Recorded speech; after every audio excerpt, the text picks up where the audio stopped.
Right, so the last example is you're given f of x is equal to x cos x. The question says, show that there is a stationary point between 0 and pi by 2.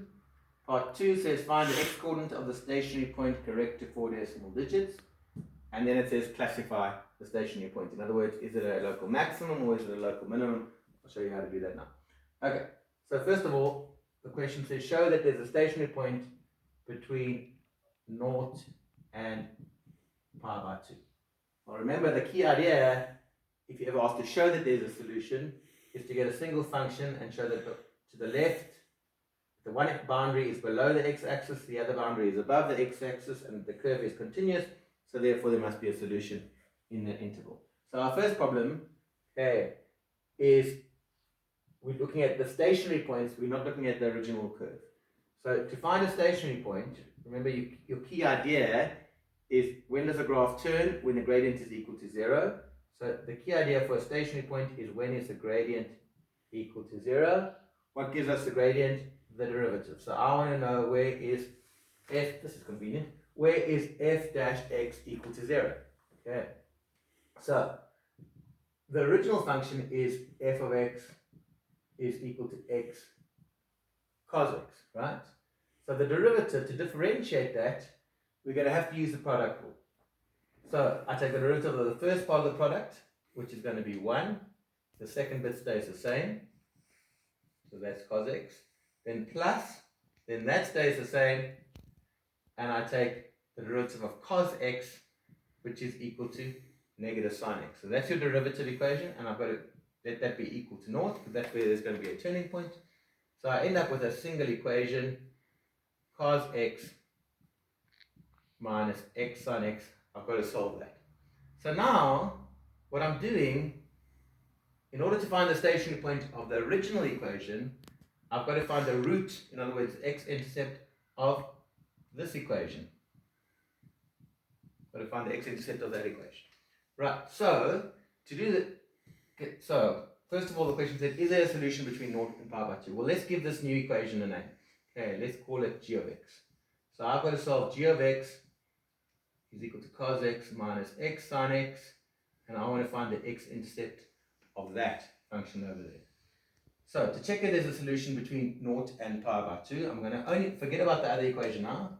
I'm only going to be working with this equation g. Okay. So to find if there's a solution, I look at g of 0, and g of 0 is equal to cos 0 minus 0 sine 0. Okay, which cos of 0 is 1, so it's going to be 1 minus 0, which is equal to 1.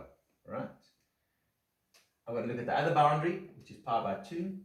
G of pi by 2 is equal to cos pi by 2 minus pi by 2 sine pi by 2. Cos of 90 degrees, what's cos of 90 degrees? Is 0.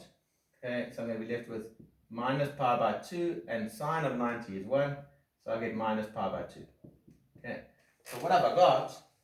I've got g of 0 is equal to 1, which is bigger than 0, and g of pi by 2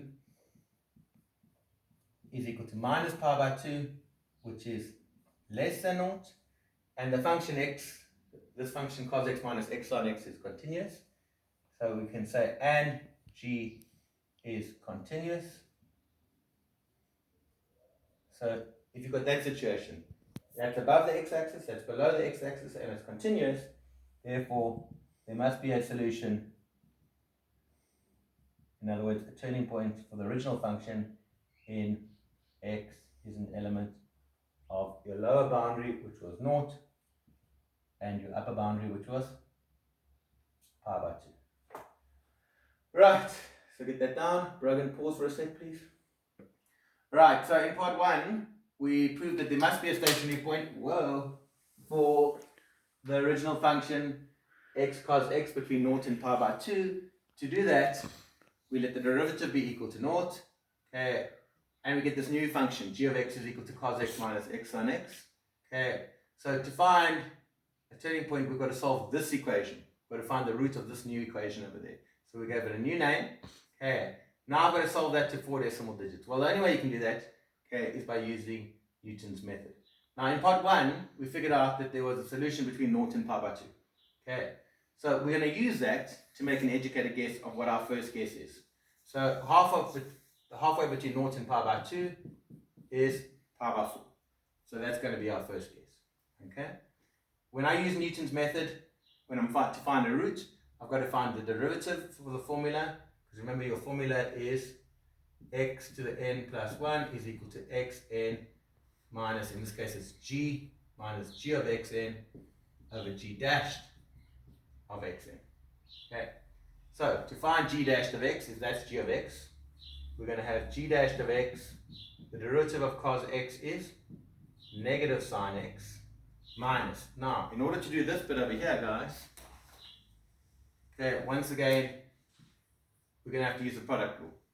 Okay, and when I use the product rule, the derivative of x is 1, the derivative of sine x is cos x. Okay, right, and then I'm going to plus, and that stays the same, so it's x, hang on, I've done this wrong. Okay, rewind. Okay, so it's going to be the derivative of x is 1, then that stays the same, which is sine x. Okay, then the x stays the same, and the derivative of sine x is cos x. So the derivative simplifies to g dashed x is equal to negative sine x minus another sine x, that will be negative 2 sine x plus x cos x. Right. So now, let me double check that.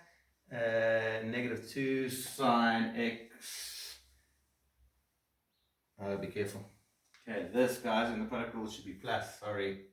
Okay, because it's going to be 1 sine x. I'm just differentiating that. So 1 sine x, yeah, plus x sine x, so that becomes a negative. And I distribute the negative. So I get negative 2 sine x minus x cos x, Brogan. Okay, this stuff gets quite hectic. Okay, right. So now I've got to use g dashed x, and I've got to use the formula, and I've got to use g of x in Newton's rule. Okay, so I'm going to have x to the n plus 1 is equal to xn for this particular example minus g of xn is going to be cos x minus x sine x.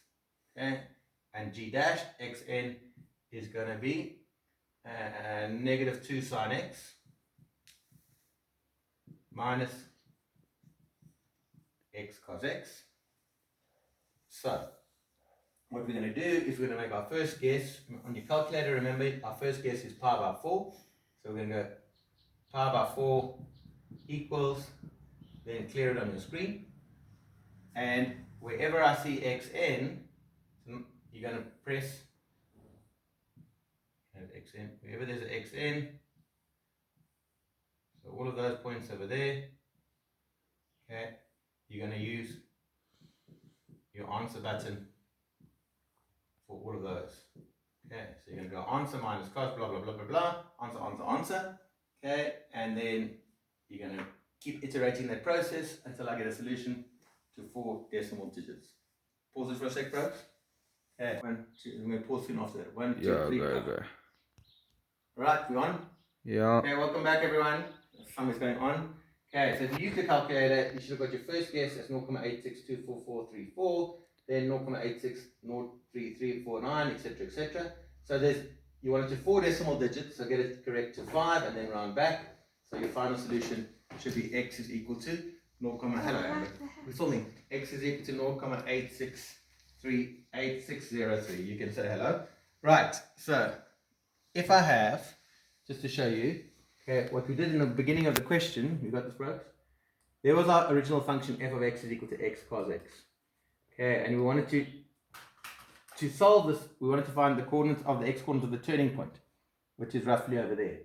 To do that though, we got the derivative equation, and we solved where the derivative equation was equal to 0. And the derivative equation was y is equal to, so that new equation g of x, cos x minus x sine x okay, which is that blue function over there. Okay, and you can see there's a turning point at 0.86 of the original function x cos x. Okay, and we use the derivative equation, which is the blue equation, and we solve where the derivative equation was equal to naught, and that's where I used Newton's methods for that, and that's where we got that answer over there. Okay, over here. Okay, that's it. There's the turning point of the original. There's the x-intercept of the derivative function, and that's what we solved. Right, we're going to do part 3 quickly. We're going to pause for a bit. I'm exhausted.